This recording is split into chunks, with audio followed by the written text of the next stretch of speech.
فقد قال الله تبارك وتعالى في القرآن المجيد والفرقان الحميد أعوذ بالله من الشيطان الرجيم بسم الله الرحمن الرحيم سبحان اللہ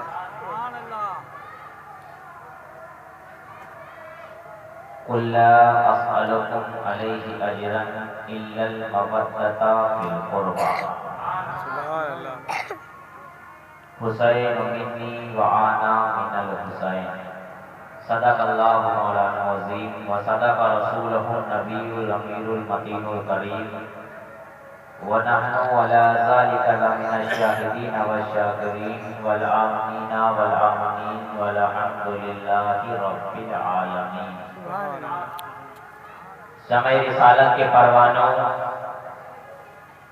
اہل بیت کے دیوانوں، آئیے ہم آپ سب سے پہلے اپنے آقائے نامدار مدینے کے تاجدار حبیب پروردگار خدا کی خدائی کے مختار ہادی کل ختم رسول جناب احمد مصطفیٰ محمد صلی اللہ تعالی علیہ وسلم اللہم صلی اللہ سیدنا نبینا مولانا محمد وعلی آل محمد صلی اللہ علیہ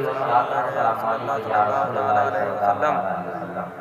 حضرات، آپ یہاں بعد نماز عشاء کے بعد سے موجود ہیں اور بہترین سے بہترین آپ کو مدح رسول نے اپنے کلام کو سنایا، اور ابھی ہمارے مہتاب بھائی بھی بڑے ہی پیارے انداز میں کلام پاک نعت پاک کو گنگنا رہے تھے، اور باہر سے آئے ہوئے ہمارے مہمان شاعر اسلام جناب یونس سیتاپوری صحابی وہ بھی اپنے ہی بڑے ہی عمدہ انداز میں آپ کو سنا رہے تھے، اور آپ بڑی محبت کے ساتھ انہیں سن رہے تھے. دو تین شعر میں بھی پڑھنا چاہتا ہوں، اور امید ہے انشاءاللہ سبھی حضرات اس کو پسند کریں گے، کیونکہ ہم وہ ہیں جو حسین کو پسند کرتے ہیں سبحان اللہ اور حسین کے نانا کو پسند کرتے ہیں اور نانا کے مدینے کو پسند کرتے سبحان اللہ سبحان اللہ ہیں. اور جی لگا کر کہہ دیجیے سبحان اللہ سبحان اللہ. یہ کو اللہ فرمائیں کہ مدینے کے دیوار در خوبصورت. سبحان اللہ سبحان اللہ. اور جی لگا کر بولیے سبحان سبحان اللہ. مدینے کے دیوار در خوبصورت، مدینے کے دیوار در خوبصورت، مدینے کے دیوار در خوبصورت، در خوبصورت ہے جنت سے طیبہ، ہے جنت سے طیبہ نگر خوبصورت ہے جنت سے طیبہ، ہے جنت سے طیبہ نگر خوبصورت ہے جنت سے طیبہ مدینے کے دیوار. اور یہ شعر کو مشاہدہ فرمائے کہ چلایا حکم نبی کو جو سن کے، چلایا حکم نبی کو جو سن کے، چلایا حکم نبی کو جو سن کے، نبی کو جو سن کے ہے نجدی وہ تجھ سے، ہے نجدی وہ تجھ سے سجر خوبصورت ہے نجدی.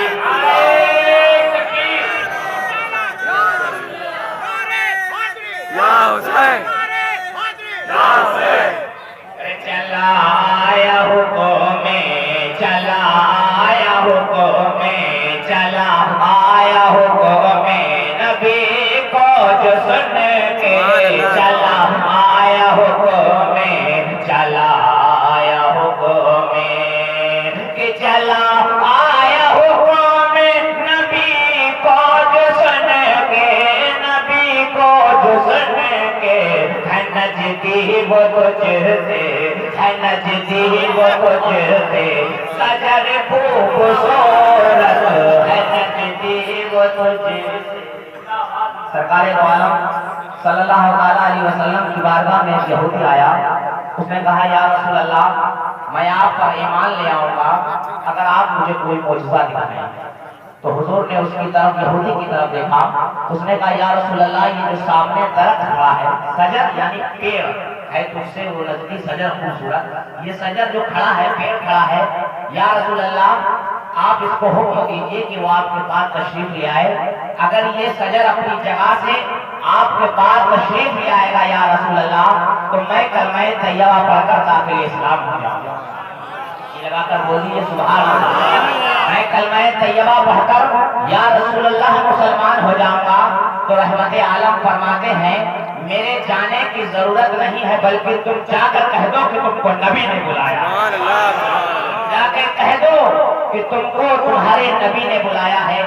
وہ یہودی سوچنے لگا کہ آقا رحمت عالم خود نہیں جا رہے بلکہ مجھ سے کہہ رہے ہیں، میں نے اسلام بھی نہیں قبول کیا اور آقا فرما رہے ہیں جاؤ کہو کہ تم کو تمہارے نبی نے بلایا ہے۔ وہ یہودی کہتا ہے کہ میں نے جا کے شجر کے پاس کھڑا ہوا اور میں نے کہا اے شجر، اے درخت مدینے کے رہنے والے، تجھ کو آقا دو عالم بلا رہے ہیں، تجھ کو حسین کے نانا بلا رہے ہیں۔ وہ کہتا ہے یہودی کہ جیسے ہی میں نے اس بات کو درخت سے کہا، درخت زمین کو چیرتا ہوا بارگاہ نبی میں حاضر ہوا۔ ہے نجدی وہ تجھ سے، ہے نجدی وہ تجھ سے شجر خوبصورت، ہے نجدی وہ تجھ سے۔ اور مدینہ جانے کی سبھی تمنا رکھتے ہیں تو کہہ دیجیے سبحان اللہ۔ چلا جب مدینہ چلا میں مدینے کی جس دم کو جانب، چلا میں مدینے کی جس دم کو جانب، چلا میں مدینے کی جس دم یہ جانب، یہ جانب سبھی بول اٹھے ہیں، سبھی بول اٹھے یہ سفر خوب سبھی بول۔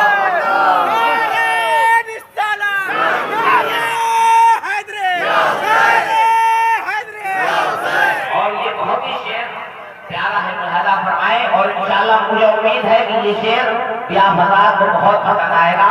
ملاحظہ فرما لیں کہ ہے نجدی ہی وہ تجھ سے کہ یہ آقا کے قدموں کی برکت ہے۔ سبحان اللہ، سبحان اللہ، حضور کے قدم مبارک کی بات آ گئی، جی لگا سبحان اللہ، سبحان اللہ، حضور کا جو قدم تھا اگر پتھر پر رکھ دیں تو موم ہو جائے گا۔ سبحان اللہ، یہ آقا کے قدموں کی برکت ہے، یہ آقا کے قدموں کی، آقا کے قدموں کی برکت ہے، دیکھو برکت ہے، دیکھو برکت ہے، دیکھو بنا جو حلیمہ، بنا جو حلیمہ کا گھر خوبصورت، بنا جو حلیمہ۔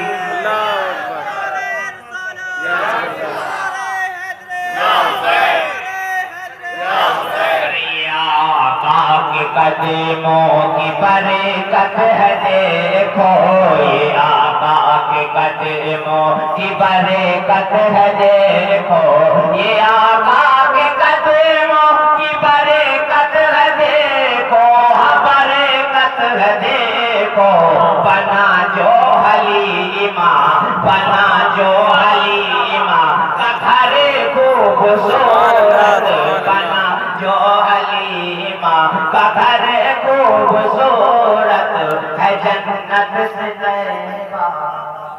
اور سبھی ہاتھ کسی نہ کسی کے جو بھی ہمارے یہاں پر ٹھہرے ہوئے ہیں، سبھی کوئی نہ کوئی ہنر جانتے ہیں جس سے وہ پیسوں کو پیدا کرتے ہیں۔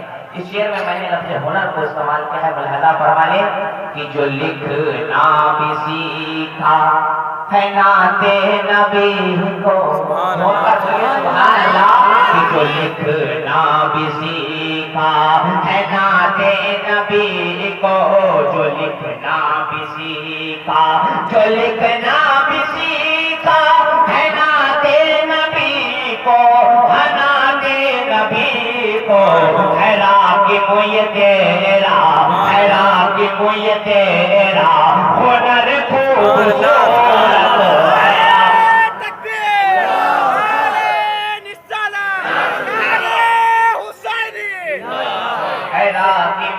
تیرا ہے راہ یہ تیرا ہنر خوبصورت ہے جنت سے طیبہ ہے جنت سے سبحان اللہ الحمدللہ۔ حضرات میں نے خطبہ مسلمہ کے بعد جس آیت کریمہ کی تلاوت کی اس میں رب العزت فرماتا ہے، اس کا ترجمہ آپ برابر علماء سے سنتے رہتے ہیں کہ کل اے محبوب، میں اس کی وضاحت نہیں کروں گا، صرف ایک ترجمہ آپ کو سنا رہا ہوں۔ کل اے محبوب آپ فرما دیجیے اپنے چاہنے والوں سے کہ لا اسألکم علیہ اجرا، میں تم سے اس پر کوئی اجرت طلب نہیں کرتا، الا المودۃ فی القربى، کہ تم مجھے میرے اقربا کی محبت کرو۔ حسین جو کربلا کے میدان میں گئے، سمجھ رہے ہیں؟ حسین جو کربلا کے میدان میں گئے تو کسی تخت و تاج کے لیے نہیں گئے، میرا حسین اگر کربلا گیا ہے تو صرف اسلام بچانے کے لیے گیا۔ سبحان اللہ اگر آج ہمارے پاس اسلام کی دولت ہے تو فقط وہ حسین کی بدولت ہے، اگر ہمارے پاس ایمان کی دولت ہے تو وہ حسین کی ہی بدولت ہے۔ اگر آج ہمارے پاس اگر دل میں ایمان ہمارے جاگا ہے تو وہ حسین کی بدولت جاگا ہے، اگر آج اسلام میں تازگی موجود ہے تو بس وہ حسین کی بدولت موجود ہے۔ آج اگر ہم اپنی جانوں کو اسلام کے نام پر قربان کرتے ہیں تو اس کا سلیقہ ہمیں حسین نے سکھایا ہے، اس کا سلیقہ ہمیں حسین نے بتایا ہے۔ اگر کبھی اسلام پر کوئی بات آ جائے تو تم اسی طریقے سے اپنے بچوں کو قربان کرتے چلے جانا، اپنے مال کو قربان کرتے چلے جانا، اور تم اپنے آپ کو بھی قربان کر دینا۔ جب تم اپنے آپ کو قربان کر دو گے تو تمہیں جو تمہاری ناقص زندگی ہے وہ کامل میں بدل جائے گی، حقیقت میں بدل جائے گی۔ تم اس زندگی کو جانتے نہیں کہ وہ زندگی تمہاری کتنی درجے بلند والا ہو جائے گی۔ حسین سے محبت، کیونکہ اللہ رب العزت اپنے مقدس میں فرماتا ہے الا المودۃ فی القربى، حسین سے محبت کرو۔ ارے حسین تم غوث اعظم سے محبت کر لو تو وہ بھی تمہارے اور ہمارے لیے ذریعہ نجات کا راستہ بن جائے گا۔ تم اولاد رسول سے محبت کر لو تو وہ بھی ہمارے اور آپ کے لیے ذریعہ نجات کا راستہ بن جائے گا، کیونکہ یزید و پلید، کافر و فاجر وہ یہ چاہتا تھا کہ نبی کے اسلام کے قانون کو بدلنا چاہتا تھا، لیکن حسین نے کہا کہ اگر تم نبی کے قانون کو بدلنا چاہے گا یزید، میں تیرے اس بات کو کبھی آگے نہیں بڑھنے دوں گا۔ حسین اپنی جان کو دے سکتا ہے لیکن نبی کے قانون کو بدلنے نہیں دے سکتا۔ یہی صحابہ کا قول تھا، صحابہ بھی یہی کہتے تھے کہ نبی کا قانون کوئی نہیں بدل سکتا، نبی کا حکم کوئی نہیں بدل سکتا، نبی کا دیا ہوا فیصلہ کوئی نہیں بدل سکتا۔ اگر اس کے آگے کسی نے جرأت کی، اگر اس کے آگے کسی نے اپنے آپ کو بڑھانے کی کوشش کی تو صحابہ نے ذرہ برابر اس کو برداشت نہ کیا۔ صحابہ کرام ذرہ برابر بھی نبی کی شان میں توہین کو برداشت نہیں کرتے تھے، یہ صحابہ کا عشق تھا۔ میں آپ کو بتا دوں کہ حضرت عمر فاروق اعظم رحمۃ اللہ تعالی کا زمانہ ہے، نبی اکرم صلی اللہ علیہ وسلم کے پاس ایک یہودی اور ایک مسلمان کا آپس میں کسی بات پر ٹکراؤ ہو گیا، جھگڑا ہو گیا۔ وہ آگے بارگاہ نبوت، بارگاہ آقا علیہ السلام میں کھڑے ہوئے اور آ کر یہودی نے اور وہ مسلمان جو تھا صرف نام کا ہی مسلمان تھا، یعنی اس کے دل میں ایمان نہیں تھا۔ جیسے آپ دیکھتے ہیں نا، داڑھی بھی ہے، ٹوپی بھی ہے، تسبیح بھی ہے، سجدہ بھی ہے، رکوع بھی ہے، قیام بھی ہے، مسلمان بھی اپنے آپ کو کہلا رہا ہے، لیکن اگر نبی کے عشق سے اس کا دل خالی ہے تو سب بیکار ہے۔ علامہ اقبال کیا کہتے ہیں کہ محمد سے وفا تو نے تو ہم تیرے ہیں، کہ محمد سے وفا تو نے تو ہم تیرے ہیں، ارے یہ جہاں چیز ہے کیا لو قلم تیرے ہیں۔ اور محمد کی محبت صلی اللہ علیہ وسلم۔ محمد کی محبت دین حق کی شرط اول ہے، اسی میں ہے اگر خامی تو سب کچھ نامکمل ہے۔ تمہارا رکوع تمہارا سجدہ سب برباد ہو جائے گا اگر تمہارے دل میں عشق مصطفیٰ نہیں ہے، اگر تمہارے دل میں عشق صحابہ نہیں ہے، اگر تمہارے دل میں عشق اہل بیت نہیں ہے تو تمہارے سب رکوع سجدے برباد کوئی کام نہیں۔ تو عمر فاروق اعظم کا زمانہ میں بتا رہا، تو یہودی اور ایک مسلمان حضور صلی اللہ علیہ وسلم کی بارگاہ میں حاضر ہوئے، آپس میں کوئی لڑائی ہوئی، اس کا فیصلہ کروانے کے لیے آقا کی بارگاہ میں حاضر ہوئے، تو آ کے حضور کو اپنی فیصلہ بات بتائی، یا رسول اللہ جس کے حق میں چاہیں جو حق پر ہو اس کا فیصلہ اس کی طرف فرما دیں۔ حضور صلی اللہ علیہ وسلم نے یہودی کے حق میں فیصلہ فرما دیا، کیونکہ حضور سچ کہتے تھے، حق کہتے تھے، کیونکہ حضور کے لیے اللہ تعالیٰ کیا فرماتا ہے، وَمَا أَرْسَلْنَاكَ إِلَّا رَحْمَةً لِّلْعَالَمِينَ، یعنی اے محبوب ہم نے آپ کو سارے جہاں کے لیے رحمت بنا کر بھیجا۔ حضور نے فیصلے کو حق فرما دیا، یہودی کے حق میں فیصلہ فرما دیا، مسلمان کے حق میں فیصلہ نہیں کیا۔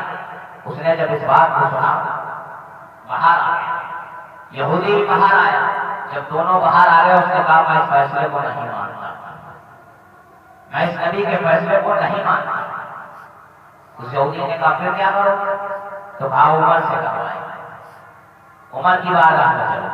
آ کے حضرت عمر کے گھر پر وہ یہودی اور مسلمان جو نام کا مسلمان تھا، جس سے تو دکھنے میں مسلمان تھا، آ کر کھڑا ہوا، عمر کے آگے اپنی بات کو رکھا، کہا جس کے حق میں چاہے فیصلہ جو حق پر ہو اس کی طرف آپ فیصلہ فرما دیں۔ یہودی نے کہا اے عمر اس کا فیصلہ ہو چکا ہے، تمہارے آقا تاجدار کائنات فرما رحمت عالم فرما چکے ہیں، لیکن انہوں نے اس فیصلے کو ماننے سے انکار کر دیا ہے، آپ جو چاہیں جس کے حق میں چاہیں فیصلہ آپ فرما سکتے ہیں۔ حضرت عمر فاروق اعظم نے سنا، آپ فرماتے ہیں ابھی میں فیصلے کو کرتا ہوں۔ حضرت عمر فاروق اعظم اپنے گھر کے اندر جاتے ہیں اور تلوار لے کر آتے ساتھی اس مسلمان کی گردن کو مار کر کہتے ہیں جو نبی کے فیصلے کو نہیں مانتا اسے جینے کا دنیا میں کوئی حق نہیں۔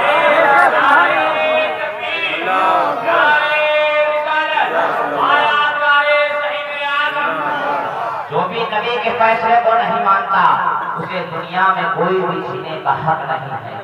تو یہ جو بتا رہے ہیں صحابہ کرام نبی کے فرمان کو بدلنے نہیں دیتے، حضور سیدنا امام حسین کیسے بدلنے دیتے جن کے لیے آقا یہ فرماتے ہو حسین منی وانا من الحسین، حسین مجھ سے ہے اور میں حسین سے۔